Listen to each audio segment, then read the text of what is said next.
going on, guys? Chase and ChaseWins.com coming to you for Monday, September the 21st. Coming to you with a free play. We're going to do a Major League Baseball free play, but we're going to talk about the NHL game tonight, the Stanley Cup game between the Tampa Bay Lightning and the Dallas Stars. So let's get to it.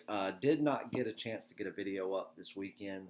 Very busy weekend, but a lot of good things in the works. So as I promised you guys last week, there was going to be some new features coming to the site, and to everyone that's a member of my email list or anything like that, you were going to get to take part in a bunch of free stuff. So there's going to be the text list coming out this week. I'm hoping to get that finalized this afternoon. So at some point this week, that will come out where all of my clients now, instead of getting the email updates every day, can get the automatic text updates. You can opt in just as a viewer to get the daily text updates, which will let you know when we have plays coming out. Sometimes, it'll tell you what sports they're in, how many there are. It will tell you if we've got a promo going on that day where you can click it directly from your phone. It'll take you to the website, and you can purchase it right there with a coupon code, which will only be for that text system. And then I will also be giving out at least 2 free plays per week that are premium plays on the card via that text list that will not be on YouTube. It will not be on Twitter. It will not be on anything other than that list. So you can make sure you want to stay tuned for that. As soon as we get that finalized and tested, the actual text system is set up now. We're doing a couple of days of testing just to make sure that it runs without a hitch. There's no issues with it. Links and everything work. And obviously it's free. It won't charge you anything. It'll just be something that you can opt into for free. A bunch of new free content that will be coming out on YouTube, but you will have to be subscribed. So I'm still going to do the daily free play videos, but there's going to be additional content, one of those things being the scouting report. There's going to be the podcast is now going to be coming out as on YouTube. So if you don't have Spotify or iTunes or something and you don't care to listen to the podcast that way, along with the new podcast that we've got being released, which is, obviously we've got Outfielders Anonymous, which is the all baseball podcast. And then we've got an all sports betting related podcast coming out first week of October. That's going to be released on YouTube as well, but you will only be able to see it if you are subscribed to the YouTube channel. So if you are not subscribed, you will not see it. You will not be able to access it, anything. So you have to hit the subscribe button, hit the notification bell so you start seeing as those things come out. And there'll be some other cool content for interviews that we're doing, a bunch of new stuff. But again, you'll have to be subscribed. So that and a bunch of other things that we're releasing, I'm excited about. And unfortunately, member of the family's not doing too hot. It's actually my wife's grandmother, and she's had a pretty rough go of it the last handful of years for sure. Had a stroke. Actually, they didn't confirm the second one, but I believe it was 2 of them. She actually fell, broke her hip. So she's had a really, really rough go of it, and sweetest woman you will ever meet in your life. I lost my grandmother last year, who I was very close with, and my wife is closer to her grandmother than she is either of her parents. And so, that she's a very special woman to us. My wife unfortunately got a phone call a couple of days back. This is part of the reason I haven't been doing videos, because I had to kind of get her out of the house on the road to go spend some time with her. They called the hospice nurses in and said, any day now. So having to work from home and take care of stuff here, it's okay. As you guys know, I've dealt with death in family before. I've been at the hospital, and we've never skipped a beat. Plays still come out, but during times like that, there's a chance I may not be able to do a video, and I apologize, but hopefully you guys understand. So at this point, we're just waiting on the call, and once we get that call that unfortunately that she has passed, I'm sure there'll be funeral arrangements and things like that I've got to attend, but we'll never skip a beat. We'll still have plays every day. We just may miss out on some videos, but it's kind of the reason why I haven't been around in a couple of days. But Saturday, big day of college football. I was extremely disappointed. One game Saturday, like most every other day, another winning day in Major League Baseball. But we did drop a little bit of money in college football, which it shouldn't have been. It should have been a winning day. And I've got to say that I think that it was the most pathetic display of anything that I've ever seen. The fact that the Clemson Tigers, the unanimous #1 team in the nation, which, here's the thing. They went to the national championship last year. They've got a lot of returning superstars. Travis Etienne, Trevor Lawrence, Trevor Lawrence is the best quarterback in football. I'm not going to take that away from him. Go back and watch videos I said last year. Everyone knows my absolute hatred and distaste for everything that is that university, that team, especially that head coach. I absolutely despise, and I don't say I hate anyone or anything. I hate Dabo Swinney and the Clemson Tigers. I have my entire life hated that team. I've hated that fan base. I've hated that university. They're just a joke. And that coach just fuels the fire. I can't stand him more than I can't stand the team. And I've heard, but going back to last year, Joe Burrow was the unanimous best quarterback in football. And don't get me wrong, he had the best season. He was the best quarterback last year. Not because I think that he's more talented than Trevor Lawrence, because I don't think that. But Trevor Lawrence, look at who he played and had a great season with versus who Joe Burrow played. Now, you say Clemson beat Ohio State. No, the refs beat Ohio State. They allowed Clemson to win that game. Ohio State won it. They outplayed them. It was a joke. But give it to them, and then they got, worked over pretty good by LSU. LSU was more prepared for that game. Look at who they play throughout a season. Clemson plays cupcake, glorified D2 schools, and LSU plays the best teams in the country, in the best conference in the country, week in and week out. Now, granted, you say the Big Ten's coming back, they're better than the SEC. No, they're not as a whole. I think that Ohio State last year was actually the best team in football. Truth be told, I think they were better than LSU. I don't think they were better coached, and I do think that Joe Burrow was a better quarterback. But, of course, they had to get lined up against Clemson, and the media loves Dabo Swinney. But this year, there's no question that Trevor Lawrence is the best quarterback in all of football. He'll go unanimous number 1 overall, saying that he stays healthy, and I hope he does. Because when he gets to the league, and I don't have to pull against him, I'll pull for him, just like I do DeAndre Hopkins. Just like I didn't do it to Sammy Watkins. I can't stand Deshaun Watson. He can go fuck himself. But nevertheless, I've been hearing talks from Dabo and everybody about how their incoming quarterback, their incoming second string is going to be just as good, if not more dominant, than Trevor Lawrence's team. Well, you were playing the Citadel. You were playing the Military University of the state of South Carolina. They are an option team. How often did they run an option play on Saturday? Not until the very end. There was 4 option plays run in the first half. And they didn't succeed at not narrow one of them. Trevor Lawrence, I knew he wasn't going to play in the fourth quarter. I knew that. That was evident going into this thing. And I knew there was a very good chance that he probably wouldn't see the third quarter. His team put up 49 points in the first half. The total was 55. We took the over. At halftime, I looked at it and said, they could put it in the third string. Clemson will score at least once, and that will push the total over. And I really thought that Citadel, going against a second string and then inevitably a third string, would find a way with a couple of tricky option plays to go into the end zone. They didn't. Not a single point was scored in the second half. You could have told me that going into it, and I probably would have bet my house against it. The unanimous number 1 team in the country, the best coach God's ever put on this earth, according to some people. Those people are morons.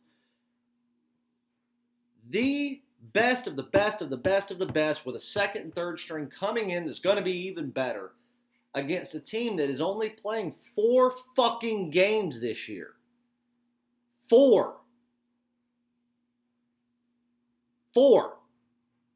You can't score on them, not a single point in one half of football?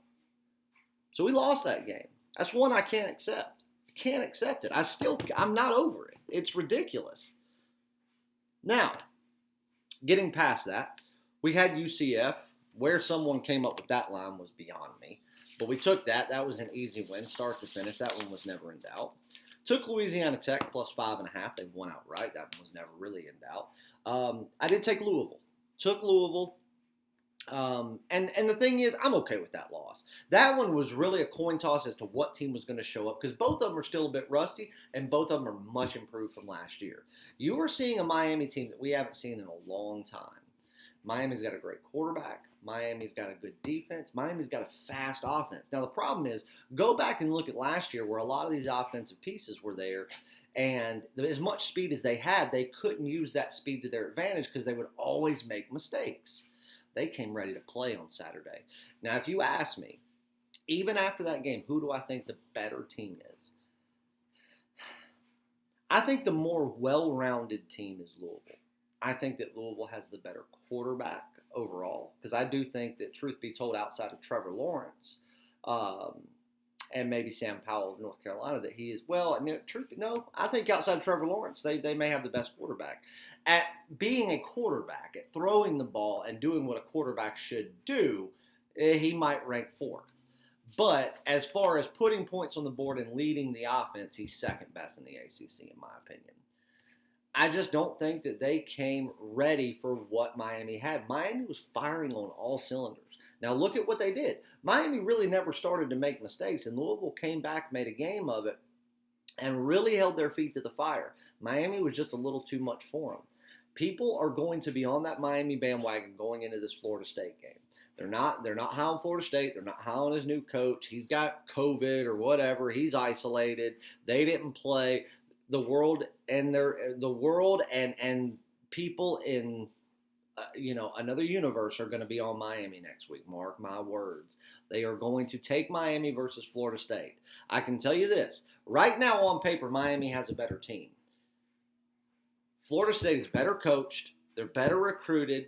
They're bigger. They're faster. And I think at the end of the season, all that will be shown that Florida State was the better team. Does that mean they'll win on Saturday? No, it doesn't. Because, again, some of these teams are still trying to figure out their identity and knock the rust off. Look at North Carolina. They beat Syracuse pretty handily their first week. Charlotte got canceled because of COVID issues. They couldn't find a replacement. Now they can't find a replacement for this coming Saturday, and it's going to be the next Saturday before they play. That's not good for these teams. Thanks a lot, Virginia. Fucking assholes. Virginia wants to talk about playing football in the spring. They've screwed an entire recruiting class. The state of Virginia, and I'm not saying this about Virginia Tech, because Virginia Tech wouldn't have done this had Virginia not stepped up and done it first. The University of Virginia is the sole purpose why the ACC can't be taken seriously this year. Because they screwed it. They screwed college football to say we're going to play in the spring. While signing day is going on, we're going to be playing. While everybody should be on the road recruiting, we're going to be playing. Oh, you can't play an ACC championship without us. I hope they do. It's not like either one of them. Well, Virginia Tech may have done something. Virginia, you had your shot last year. You got your teeth kicked in, as everybody knew you would. You've made it as far as you're going to make it in a long time. Stick to basketball, my friends, and let North Carolina continue to show you how to do it, because just because you've got that national championship doesn't mean you're relevant just yet. Anyway, so we had a little losing day in college football. It's okay. We come into Sunday. What do we do again? We have another winning day in Major League Baseball, cashing in on the over on the Reds game. It was an 8.5 total. They scored 10. And then we cashed in with the San Diego Padres and the St. Louis Cardinals. We jump over to the NFL. First three games, Tampa Bay, minus 7.5. We bought it down to 7. Easy winner. We took the over 47.5, 47, whatever you got it at. Some people even got as low as 46.5. Winner there. We took the Dallas Cowboys and the Atlanta Falcons over. Easy over, never in doubt. A clean 3-0 sweep in the early games. Later games had the Baltimore Ravens cash there, and if it would have been for 2 more yards, we would have covered the total on the Arizona game. And the only game that we really outright lost, that we're just on the wrong side of, was the Kansas City Chiefs, which that really surprised me. And I know you guys out there were surprised in the performance. I wasn't surprised in the comeback, in the win, but I was surprised in the fact that the way they played for 3 quarters. So, but hey, the way Patrick Mahomes plays, he's entitled to a bad week. But a 4-2 day in the NFL, so another great day. That puts us at 10-2-1 on the season. Make sure you get on the NFL Pass. And I'll tell you what I'm going to do. I'm going to give out a coupon code on Twitter later on for the first 10 people that want to do it. You can get on the NFL and college football combo pass for $500. You get both of them, full seasons, right now through the Super Bowl, everything, premium and daily top plays, $500. It's going to go on Twitter. The first 10 people to use that coupon code will get it. And you'll know if you get it or not, because if the coupon code works, then you got it. If it doesn't, you know it's already been used. So go follow me on Twitter at PicksChase. So another winning day on Sunday. Let's get on a free play. A lot of people probably aren't going to like this, but I'm taking it anyway. The Mets and the Rays. Rays leading the AL East. The Mets are holding on to just a slim chance of wild card in the National League.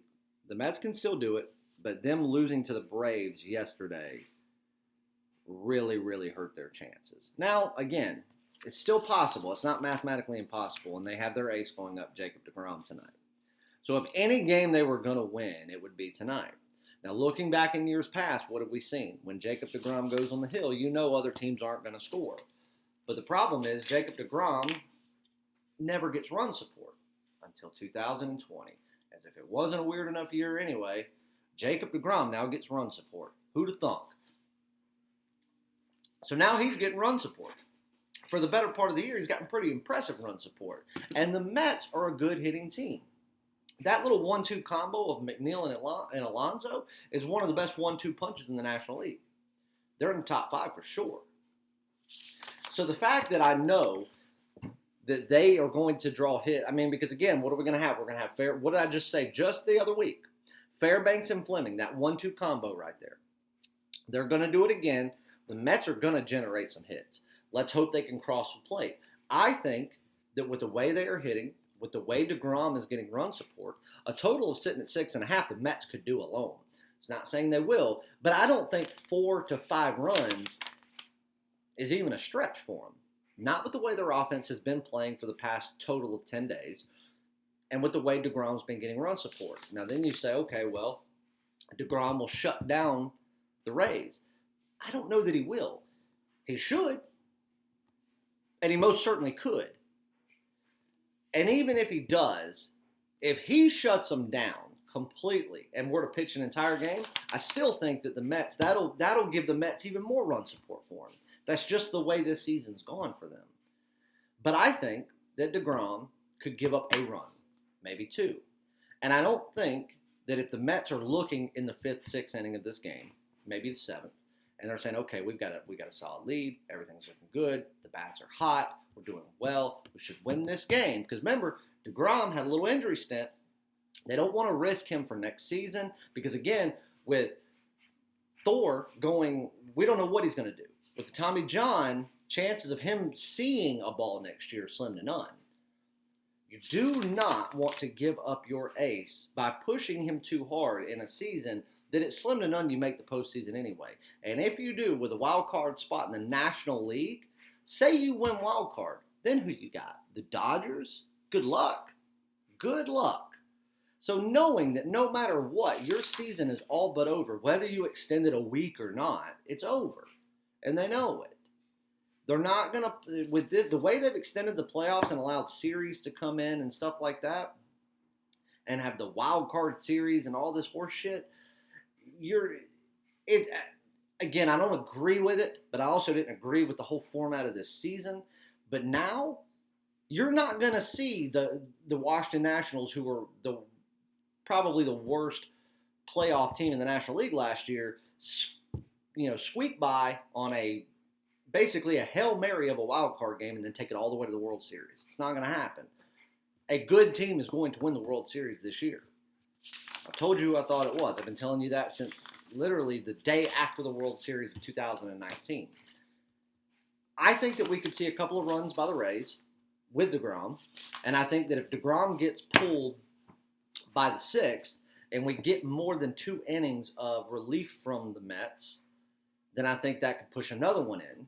But right now, the way I'm looking at it with the way their offense has been playing, as soon as I went through my notes, I put Mets 5 runs. That means all we need is 2 runs out of the Rays, and I think they can do it. Based on the fact that they got blanked yesterday, basically, their offense was for shit. And the Rays offense, who has been hot all year, was awful against the Orioles as a series. And the fact that they are leading by 3.5 games in the American League East, knowing that we're getting into this last week, the Yankees are what? They were on a 10-game winning streak before they got rocked by the Red Sox. Now they get to play the Blue Jays. They're going to play smart against the Blue Jays. They're going to play hard to try to sweep those 4 games.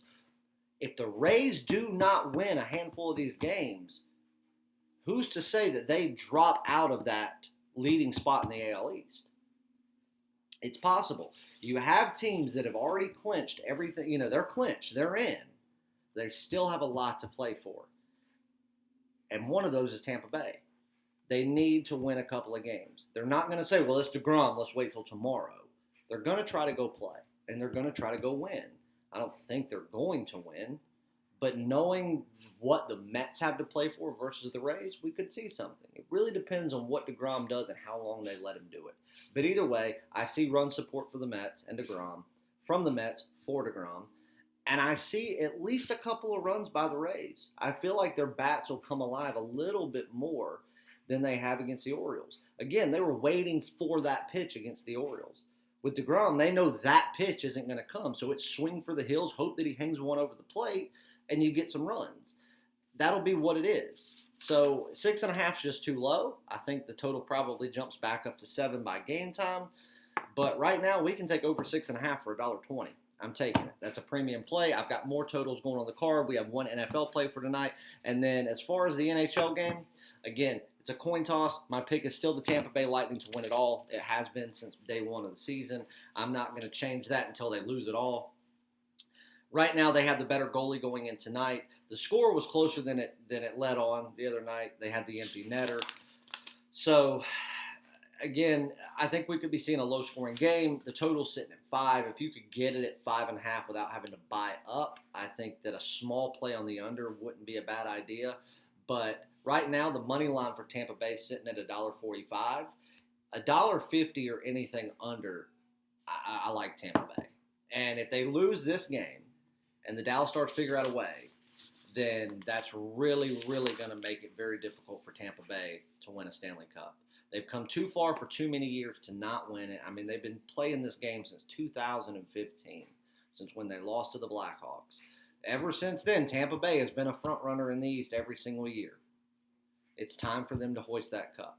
Dallas, even though I told you they were a sleeper all year, they still kind of snuck out of nowhere. I still think it's Tampa Bay's year, but they're going to have to win tonight. You're going to see them play fast. You're going to see them play aggressive. You're going to see them take shots on goal. If Dallas plays defense like they do the other night, they can win this game. But with the defensive situation of Tampa in goal being a slightly better, and I know that they're going to go out there and shoot as many goals as their arms can possibly handle, I got to say that I believe Tampa Bay can take game 2. And if they do, we got a hell of a series on our hands. If they lose it, then I don't know. It could end a lot quicker and a lot different than we thought. So that's my take on it. But your official premium free play is the New York Mets and the Tampa Bay Rays over 6.5 runs. See you guys back for Tuesday. Hopefully we'll have some announcements for you. Again, bear with me in case I were to have to go out of town for some funeral arrangements and stuff, but I'll let everybody know. So follow me on Twitter for that discount coupon code. I love all you guys. I will see you back again on Tuesday.